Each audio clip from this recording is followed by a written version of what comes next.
Hello student, welcome to DSE HE channel. Hope आप सभी स्वस्थ होंगे, खुश होंगे। तो आज हम इस वीडियो में आपका paper fundamentals of speech and speech teaching का जो जून 2024 में पेपर हुआ था उसको डिस्कस करेंगे कि क्या उसके आंसर है और किस प्रकार से क्वेश्चन जो है वो पूछे गए थे। सबसे पहले ट्रू एंड फॉल्स में पूछा गया था features associated with location of sign is sign language is known as टेबुला।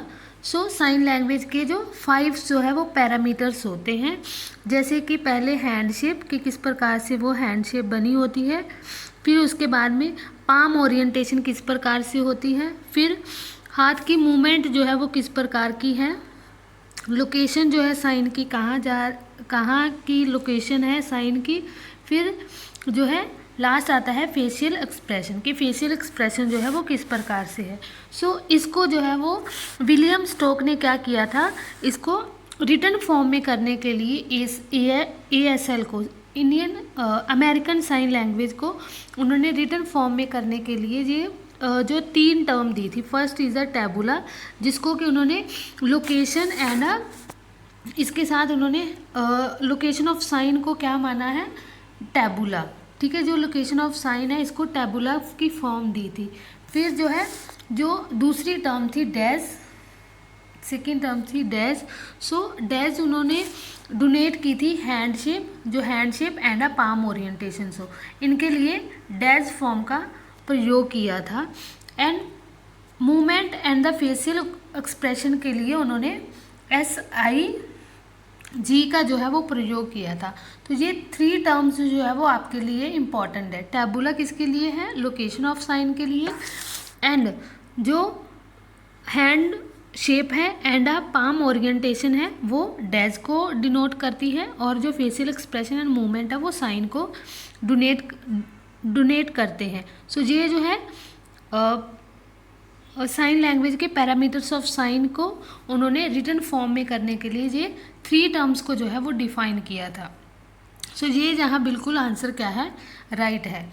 Next क्या है, phonation is the overlaid function of the larynx. Yes, जो फोनेशन क्या है, ध्वनि हमारे गले से ही उत्पन्न होती है, तो ये उसका एक ओवरलैड फंक्शन है। नेक्स्ट क्या है, suprasegmental in speech are affected in a person with a hearing impairment. आपको पता है कि जो पैरामीटर्स ऑफ स्पीच है, सुप्रासिगमेंटल हो गया, सिगमेंटल हो गया, ये क्या है, नॉन सिगमेंटल, ये स्पीच के पैरामीटर्स है। सुप्रासिगमेंटल में कौन सी चीज़ें आती हैं, जैसे फ्लुएंसी किस प्रकार की है, इंटोनेशन मीन्स कि किस फ्लो में बोल रहे हैं, वो किस प्रकार से हम वर्ड पर, शब्दों पर स्ट्रेस दे रहे हैं, उस पर उसकी किस प्रकार से जो है वो फ्रेज किया जा रहा है सेंटेंस। ये सभी सुप्रासिगमेंटल के पार्ट है। तो ये जो हेयरिंग इम्पेयरमेंट वाले स्टूडेंट्स होते हैं उनकी स्पीच को अफेक्ट करते हैं। तो ये बिल्कुल राइट है। नेक्स्ट क्या है, semantic means the meaning of a word, sign and a sentence. ये लैंग्वेज को जब हम स्टडी करते हैं तो सबसे पहले जब लैंग्वेज को सीखते हैं तो सबसे पहले बच्चों को क्या सिखाया जाता है, कोई भी नई लैंग्वेज जो सिखाई जाती है, जो सेकेंड लैंग्वेज सिखाई जाती है, तो उनके लिए क्या यूज़ किया जाता है, जैसे फोनीम सबसे पहले आता है। फोनीम के बाद में बच्चों को जो है मॉर्फिन सिखाया जाता है, फिर मॉर्फिन के बाद में उसके बाद सिंटैक्स होता है, फिर सिमेंटिक आता है, फिर प्रैग्मेटिज्म आता है। तो ये जो है एक स्टेप बाय स्टेप जो है वो चलते हैं। तो जो फोनीम होता है वो ध्वनि मीन्स कि किसी भी वर्ड की, जैसे प, फ, ब, ये क्या है, फोनीम है।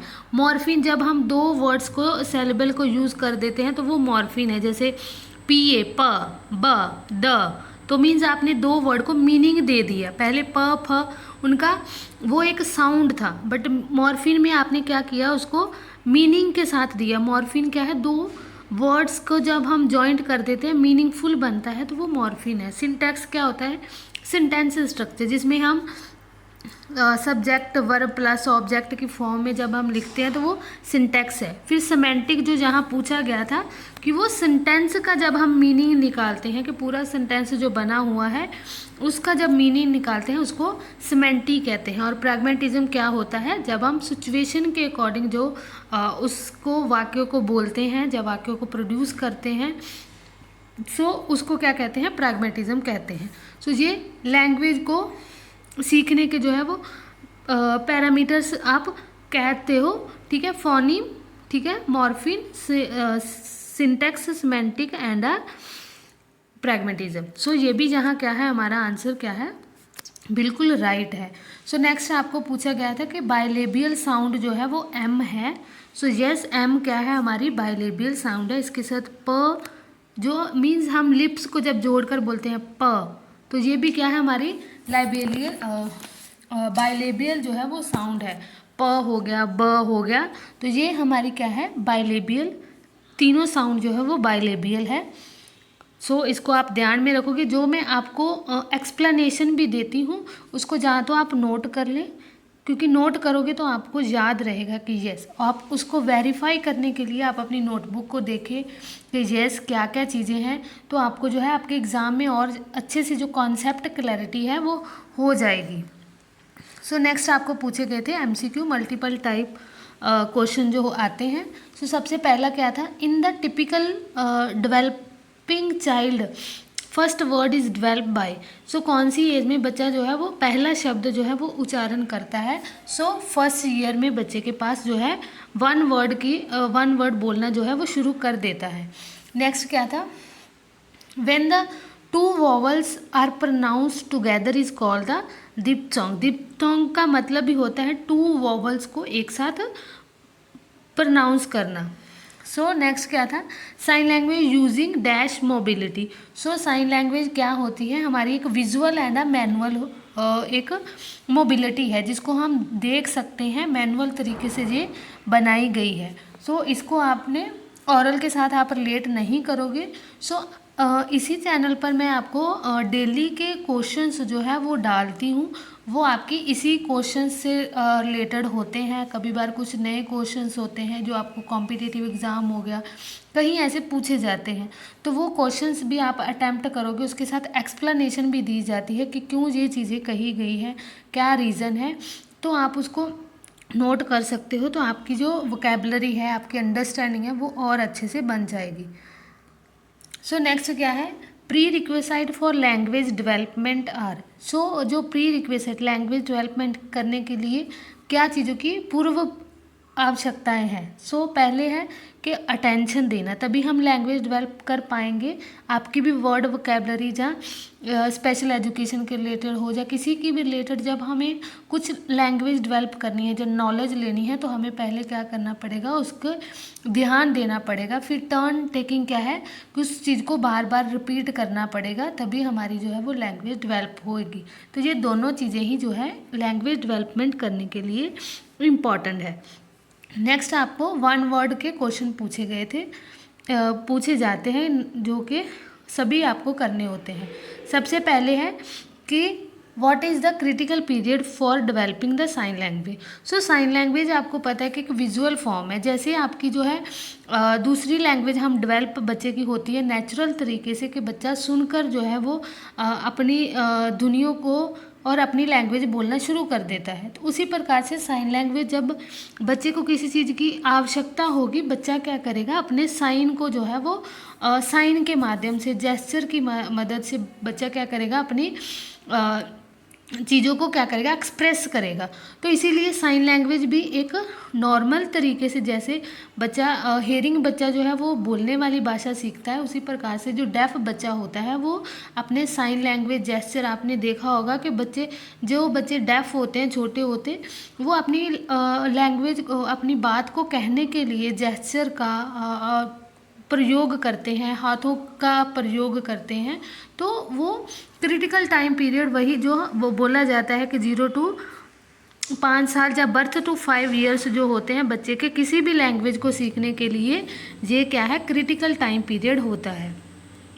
नेक्स्ट क्या है, define the receptive language. So receptive language receptive language, आपको पता है कि लैंग्वेज को जो है वो दो प्रकार से हम देखते हैं, जैसे कि LSRW है। LSRW क्या है? लिसनिंग, स्पीकिंग, रीडिंग है, राइटिंग। इसमें दो जो है वो रिसेप्टिव है और दो जो है हम एक्सप्रेसिव करते हैं। जो जो लिसनिंग और रीडिंग है वो हमारे रिसेप्टिव में आते हैं कि हम इसको रिसीव करते हैं। जो हमारे स्पीकिंग एंड राइटिंग है वो क्या है? हमारे एक्सप्रेसिव में आते हैं कि इसको हम अभिव्यक्त करते हैं। और जो रिसेप्टिव होते हैं उससे क्या होता है? हम भाषा को सीखने के लिए, हमारी जो नॉलेज है उसको समझने के लिए, जो भी बोली जा रही, जैसे अभी मैं बोल रही हूँ तो आप लोग लिसन कर रहे हो, तो आप सुनकर उसको क्या कर रहे हो? उसको समझ रहे हो। तो आपको समझने के लिए लिसनिंग और रीडिंग, आप वो जो मैं लिख रही हूँ उसको रीड कर रहे हो कि क्या लिखा है, और दूसरा जो मैं बोल रही हूँ उसको भी क्या कर रहे हो? आप सुन रहे हो। तो मीन्स आप रिसेप्ट कर रहे हो। और जब आपको बोला जाता है तो आपका जब एग्ज़ाम होगा तो आप अपने वर्डों में क्वेश्चन को आंसर करोगे, तो वो क्या है? आप एक्सप्रेस करोगे।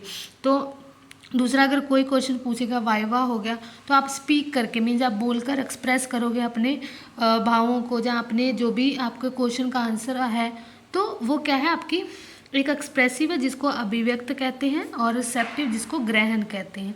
सो ग्रहणशील और अभिव्यक्त, ये दोनों क्या है? हमारे लैंग्वेज को सीखने के, एक होता है कि जब हम लैंग्वेज सीखने का पैटर्न अगर पूछे जाए तो LSRW, बेसिक कॉम्पिटेंसी अगर बोले कि आपको होनी चाहिए तो वो कौन सी है? LSRW। ये क्वेश्चन पूछा गया था language and development, language and communication के पेपर में।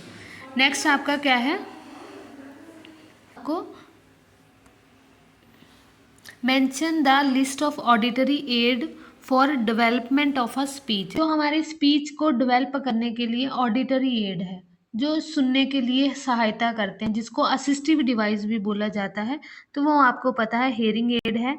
जहाँ CI क्या है? कोक्लिया इम्प्लांट है। सो हेयरिंग एड में भी आपको पता है इंडिविजुअल व्यक्तिगत होती है और ग्रुप समूह में हेयरिंग एड होती है। तो इसमें BT आ सकता है कि जो बिहाइंड द ईयर होती है। फिर complete in the canal, complete in the canal हो सकती है, इन द कैनाल हो सकती है, इन द कैनाल।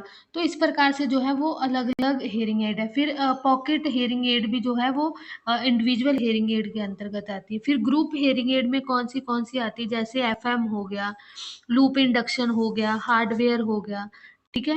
हार्डवायर जो है हेयरिंग एड है। फिर लूप इंडक्शन हेयरिंग एड है। तो ये सभी क्या है? हमारी ग्रुप हेयरिंग एड के अंतर्गत आती है। तो ये स्पीच डेवलपमेंट करने के लिए बच्चों की सहायता करती है।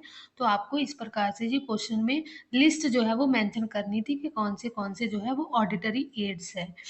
नेक्स्ट क्या है? आपको पूछा था what age does the first word develop. So यहाँ देखो, आपको ये क्वेश्चन पूछा था, उससे पहले आपको ये देखो यहाँ इन्होंने कि typically develop child first word is, if आपको इसका आंसर आता है तो आपका उसका आंसर भी आप आसानी से दे सकते हो कि फर्स्ट वर्ड जो है वो बच्चा कब सीखता है? Around the 1 year. सो 1 साल में बच्चे के पास 1 वर्ड के जो है वो डेवलप हो जाता है। नेक्स्ट क्या है?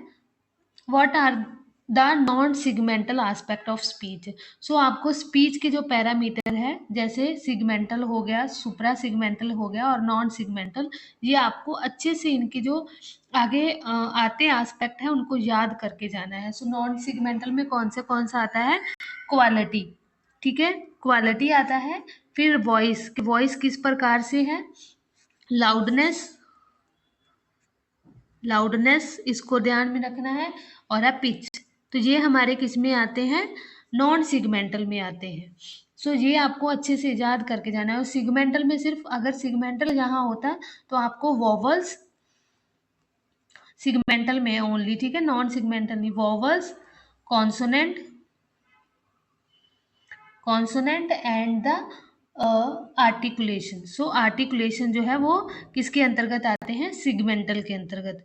तो वही सुपरा सिगमेंटल में आपको पता है इंटोनेशन हो गया, स्ट्रेस हो गया, फ्लुएंसी हो गया, रेट हो गया, उसके फ्रेजेस किस तरीके से लिखी जाती है वो सुपरा सिगमेंटल के अंतर्गत आती है। तो ये आपको पैरामीटर्स ऑफ स्पीच जो है वो याद करके जाने हैं, उसमें से आपको क्वेश्चन हर एग्जाम को देखने को मिलते हैं। नेक्स्ट आपको क्या है, name of name the organ involve in a articulatory system of a speech production. So कौन से जो आर्टिकुलेटरी सिस्टम के अंतर्गत जो, ठीक है, तो इस प्रकार से आपने आर्टिकुलेटरी सिस्टम जो भी हमारे अंग है जो स्पीच प्रोडक्शन में हेल्प करते हैं, जैसे आपका हार्ड पैलेट हो गया, सॉफ्ट पैलेट हो गया, जीभ हो गया, टीथ हो गया, लिप्स हो गए, ये सभी लैरिक्स हो गया, ये सभी कंठ नली जो है वो सभी हमारे स्पीच प्रोडक्शन में हेल्प करते हैं। इनके ओवरलेड फंक्शन भी इनको बोला जाता है कि इनका एक्चुअल काम और है, और बट ये ओवरलेड फंक्शन क्या है कि स्पीच वाणी प्रोडक्शन में भी हेल्प करते हैं। सो इस प्रकार से आपने जो क्वेश्चन को जो है वो फॉर्म करना है।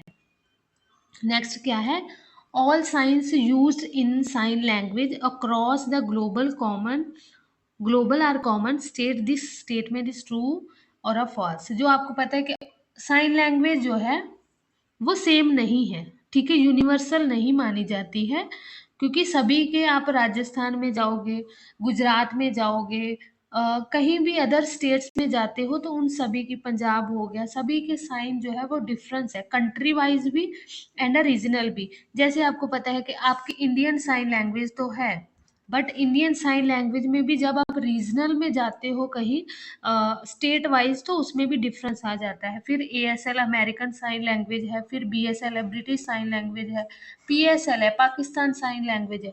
सभी साइन लैंग्वेज क्या है, अलग अलग है, ग्लोबली भी ये मैच नहीं करती, और स्टेट के अंतर्गत भी इनमें वेरिएशन जो है वो देखने को मिलता है।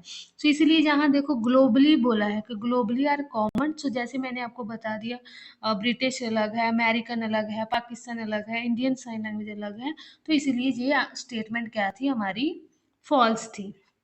नेक्स्ट आपको पूछा था, name one approach of sine language develop. So sign language development करने के लिए आपको मैनुअल तरीके से साइन लैंग्वेज जो है वो सीखने पड़ेगी, ठीक है। मैनुअल, एक मैनुअल है साइन लैंग्वेज का, उसके तरीके से हम क्या कर सकते हैं, साइन लैंग्वेज जो है वो सीख सकते हैं। और उसमें आपको वन हैंडेड हो गया, टू हैंडेड, वन हैंडेड जो है वो अमेरिकन साइन लैंग्वेज को तरीके से है, दूसरा है इंडियन साइन लैंग्वेज। तो इंडियन साइन लैंग्वेज के मैनुअल तरीके से हम क्या कर सकते हैं, साइन लैंग्वेज को सीख सकते हैं। नेक्स्ट आपको ISL की फुल फॉर्म पूछी थी। सो ISL की फुल फॉर्म क्या है, Indian sign language, Indian sign language. तो ये एक इजी भी क्वेश्चन कुछ पूछते हैं, कुछ क्वेश्चन टफ भी पूछते हैं। सो इसीलिए आपको ये इंडियन साइन लैंग्वेज, और एक आपने ISS की फुल फॉर्म भी हो सकता है पूछ सके, इसका क्या है, Indian sign system. Indian sign system क्या है, मैनुअल तरीके से कि वर्ड टू वर्ड साइन करके बच्चों को सिखाया जाता है, ये क्लासरूम में ज़्यादातर यूज़ होती है। और जो ISL है वो कम्युनिकेशन में ज़्यादातर जो है वो प्रयोग की जाती है, जब बच्चे कम्युनिकेशन करते हैं कन्वर्सेशन के लिए ISL का यूज़ करते हैं, और ISS का यूज़ करते हैं क्लासरूम में बच्चों को शिक्षा देने के लिए, ISS का जो है वो प्रयोग किया जाता है मैनुअल फॉर्म में। नेक्स्ट क्या है आपके short question. So short question में देख लो, आपको सुप्रा सिगमेंटल एस्पेक्ट पूछे गए थे। सो इसमें आपने सुप्रा सिगमेंटल के सभी, फ्लुएंसी हो गया, इंटोनेशन हो गया, फ्रेजिंग हो गया, रेटिंग किस प्रकार से जो है वो आवाज़ की रेट किस प्रकार से करते हो, स्ट्रेस किस प्रकार से, कि जैसे किस प्रकार से, जैसे मैंने अभी बोला कि साइन लैंग्वेज जो है वो कम्युनिकेशन कन्वर्सेशन, मैंने उस पर स्ट्रेस दिया कि वो कम्युनिकेशन के लिए जाए, और साइन सिस्टम जो है वो किसके लिए यूज़ किया जाता है, बच्चों को शिक्षा देने के लिए। क्लासरूम में टीचर जो है वो ISS का प्रयोग करते हैं। तो मीन्स किस प्रकार से हम जब बोलते हैं, फ्लुएंसी किस प्रकार से आ रही है, स्ट्रेस किस वर्ड पर ज़्यादा दिया जा रहा है, किस प्रकार से जो सेंटेंस है उसको किस प्रकार से फ्रेज किया जाता है, तो वो सभी क्या है, सुप्रा सिगमेंटल के एस्पेक्ट्स हैं। तो ये आपने ध्यान में रखना है, इसको अच्छे से पढ़कर जाइएगा, फिर उसको आपने ये लिखने के बाद फ्लुएंसी उसको थोड़ा सा एक्सप्लेनेशन भी देनी है, क्योंकि ये आपका 3 मार्क्स का क्वेश्चन है। नेक्स्ट आपको क्या है, incidental approach for teaching the sign language. So incidental approach क्या होती है, जब हम नेचुरल तरीके से बच्चों को साइन लैंग्वेज जो है वो सिखाते हैं, उनको नेचुरल तरीके से बात बात के कन्वर्सेशन के थ्रू जब सिखा देते हैं, तो वो क्या है, हमारी इंसिडेंटल अप्रोच होती है। एक होती है what is the speech intelligibility, what is the importance of in the speech. So intelligibility होती है किसी जो बोल रहा है, जैसे मैं कुछ बोल रही हूँ, आप उस चीज को कितना समझ पा रहे हो, कितना उस चीज को अपने अंडरस्टैंडिंग जो है वो बना पा रहे हो। उसके बाद में जब आप उसको एक्सप्रेस करोगे अपने शब्दों में इन एग्जाम में, तो वो क्या है, आपकी स्पीच इंटेलिजिबिलिटी है कि आपने सुनकर आप उस चीज़ों को कितना चीज़ों को समझ पाए हो। तो इसको बोलते हैं आपकी स्पीच इंटेलिजिबिलिटी। वो कितना हमारा, अब आप लोग समझ पाओ, इस हिसाब से मुझे जो है अपनी उच्चारण क्या है स्पष्ट करना होगा। फिर उसके बाद में उचित स्वर के किस प्रकार से मुझे अपनी जो बातें हैं इस क्वेश्चन के रिलेटेड, कैसे अपनी बातों को जो है आपको बतानी है, ताकि आप जो है पेपर में अच्छे से इस क्वेश्चन को लिख पाओ। तो इस प्रकार से स्पीच इंटेलिजिबिलिटी जो है वो होती है, किस प्रकार से हमने किसी की बात को समझना है, वो कितनी स्पष्ट जो होगी उस चीज़ों पर जो है वो निर्भर करती है। अगर मैं बोल रही हूँ तो वो कितनी स्पष्ट है, तभी आप उस चीज़ों को समझ पाओगे। तो यही होती है स्पीच इंटेलिजिबिलिटी। तो ये बहुत ही इंपॉर्टेंट है, क्यों, क्योंकि कम्युनिकेशन करने के लिए। उसके बाद रिलेशनशिप, आपको मान लो कि मैं अभी बोल रही हूँ, तो आपको अगर मेरी बातें समझ आएगी, तो आप इस चैनल पर क्वेश्चंस को देखने के लिए आओगे, इस वीडियोस को आगे और भी देखोगे, दूसरों तक शेयर करोगे, तो एक रिलेशनशिप जो है वो बन जाएगा कि यस, जहाँ हमें एक सही से क्वेश्चन को फॉर्म करने की, किस प्रकार से क्वेश्चन का आंसर है, कौन से उसके साथ जो कॉन्सेप्ट है वो भी बताए जाते हैं। तो आपका क्या है, आपका और हमारा क्या बन जाएगा, एक रिलेशनशिप बन जाएगा इसके जरिए। तो वो क्या है, स्पीच इंटेलिजिबिलिटी पर ही महत्व है। तो ये भी एक इसका इम्पोर्टेंस है। फिर हमारी एकेडमिक एजुकेशन के लिए, कि एजुकेशन के लिए भी ये चीज़ जो है वो बहुत ज़रूरी है, हमारी स्पीच इंटेलिजिबिलिटी होना। फिर जब हम कोई बिजनेस या कोई किसी भी प्रकार की हमारी वोकेशन को बढ़ाना चाहते हैं, तो वो भी हमारे किस पर निर्भर है। मान लो कोई बिजनेस करना चाहता है, सेल्फ बिजनेस हो सकता है, तो उसकी स्पीच वाणी में किस प्रकार की जो है वो हो पकड़ है, किस प्रकार से वो उच्चारण करते हैं, फिर उसकी बातों से लोग जो है वो कितना इम्प्रेस होते हैं। आजकल तो यही है ना कि आवाज़ से लोग इतना ज़्यादा उन चीज़ों को क्या कर लेते हैं, उनके फैन बन जाते हैं। फैन फॉलोइंग इतनी बड़ी है, क्यों, क्योंकि वो बोलते बहुत अच्छा है, उनकी वाणी में वो स्पष्ट चीज़ें कहते हैं इस प्रकार से। तो वही हमारा जो है वो स्पीच इंटेलिजिबिलिटी के अंतर्गत आता है। इसको मैंने ईजी करने की कोशिश की है, ताकि आप उस चीज़ को रिलेट कर पाओ कि क्वेश्चन क्या कहना चाहता है। नेक्स्ट क्या है, developmental stage of a sign language. So sign language acquisition, वही जैसे हम नेचुरल तरीके से साइन जो है वो सीखते हैं, तो ये भी एक नेचुरल तरीके से सीखी जाती है। फिर उसके बाद में जब हम अकेडमिकली जाते हैं, तो उनको तरीके से बोली जाती है। फिर सबसे पहले बच्चों को वर्ड सिखाए जाते हैं, वर्ड वोकेबलरी सिखाई जाती है कि ये वर्ड है।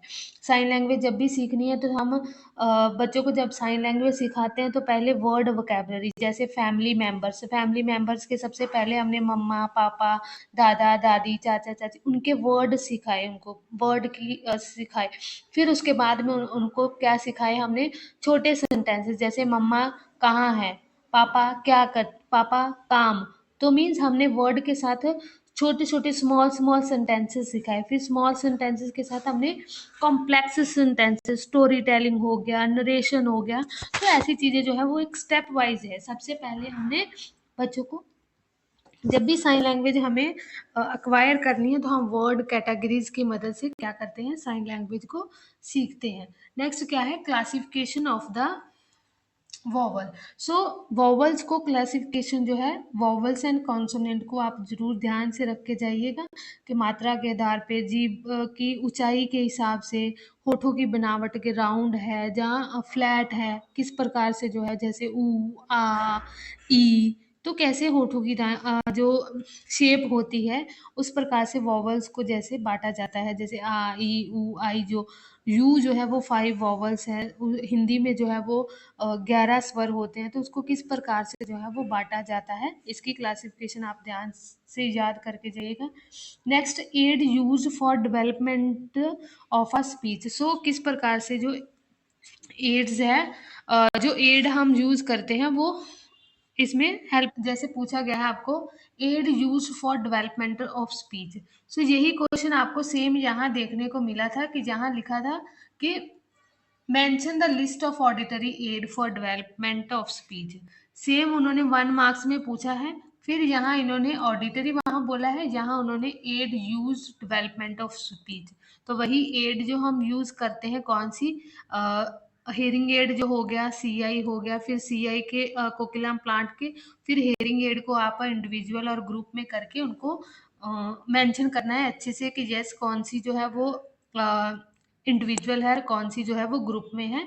तो आप इसका आंसर जो है वो अच्छे से बना के, क्योंकि ये आपका 3 मार्क्स का है, उसमें सिर्फ 1 मार्क्स का है। नेक्स्ट, डिस्कस द, आपके लॉन्ग क्वेश्चन जो आपको पूछे जाते हैं, discuss the role of deaf and hearing parents in developing sign language. So यहाँ दो कॉन्सेप्ट जो है वो देखने को मिलते हैं, जैसे एक होता है डेफ चाइल्ड, हेयरिंग पेरेंट्स। तो यहाँ जो कंडीशन है वही है कि deaf child and hearing parents है, तो वो किस प्रकार से साइन लैंग्वेज बच्चे को जो है वो सिखाते हैं। तो आपको पता है कि जो हेयरिंग पेरेंट्स होंगे उनके लिए थोड़ा डिफ़िकल्टी हो जाती है, साइन लैंग्वेज उनको सीखने पड़ते हैं, उनके लिए थोड़ा सा क्या होता है कि उनको खुद से पहले प्रैक्टिस करनी होती है, एक्टिव पार्टिसिपेशन करनी पड़ती है बच्चे के साथ, जो कि बहुत ज़्यादा उनके लिए मुश्किल हो जाता है, क्योंकि मदर को भी अपना काम होता है, फादर को भी अपना काम होता है, और बच्चे के लिए साइन लैंग्वेज जो है उनको सीखना थोड़ा सा मुश्किल हो जाता है। तो यहाँ इन्होंने यही पूछा है कि रोल क्या है हियरिंग पेरेंट्स का साइन लैंग्वेज डेवलपमेंट करने के लिए। तो आपको पता है कि स्कूल में ही बच्चे अगर डेफ स्कूल में पढ़ रहे हैं तो उनको साइन लैंग्वेज उनकी वहाँ डेवलप हो जाती है, बट घर पे उनको मदर के साथ, फादर के साथ अगर कम्युनिकेशन करना है तो वो बेसिक साइन जो है वो अपनी फैमिली के साथ जो है वो करता है।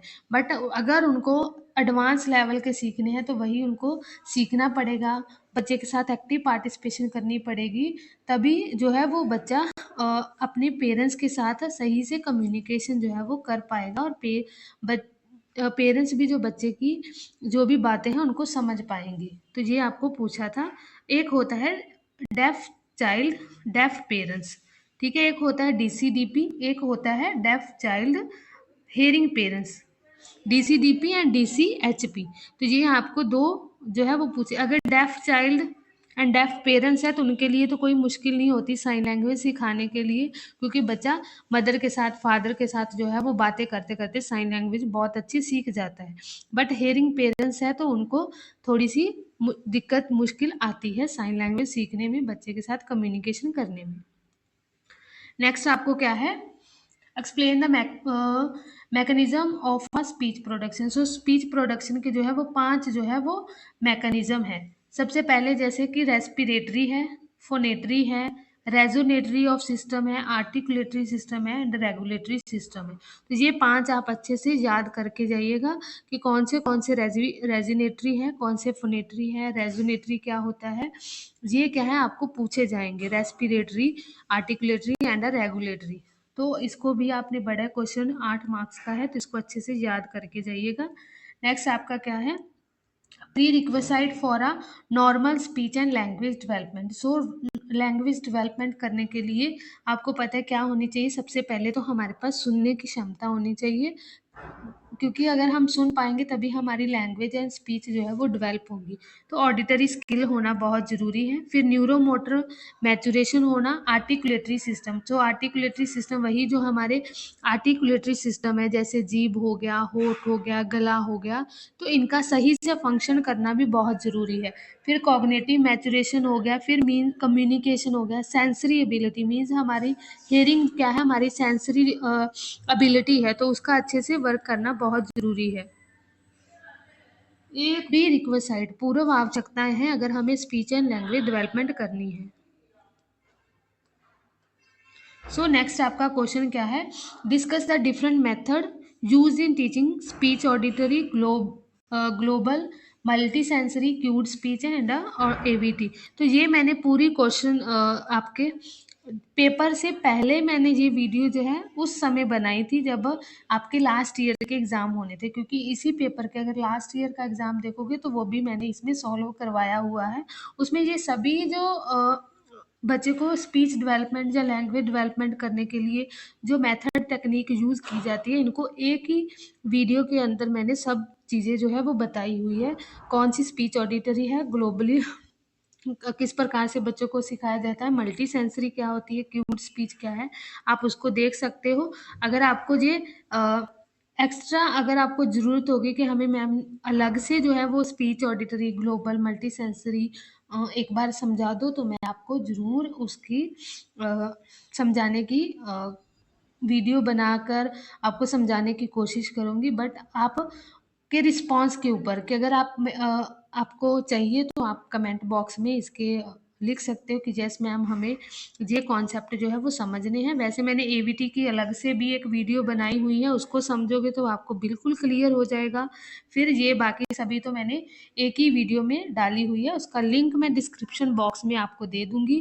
कोई भी अगर आपका डाउट रह जाता है तो आप कमेंट बॉक्स में कर सकते हो। और दूसरा, इन क्वेश्चंस को अच्छे से पढ़कर जाइएगा, कॉन्सेप्ट क्लैरिटी अच्छे से रख कर जाइएगा। डाउट रहता है आप कमेंट बॉक्स में लिख सकते हो। So thank you so much. ये आज का हमारा जो है वो पेपर था। Thank you.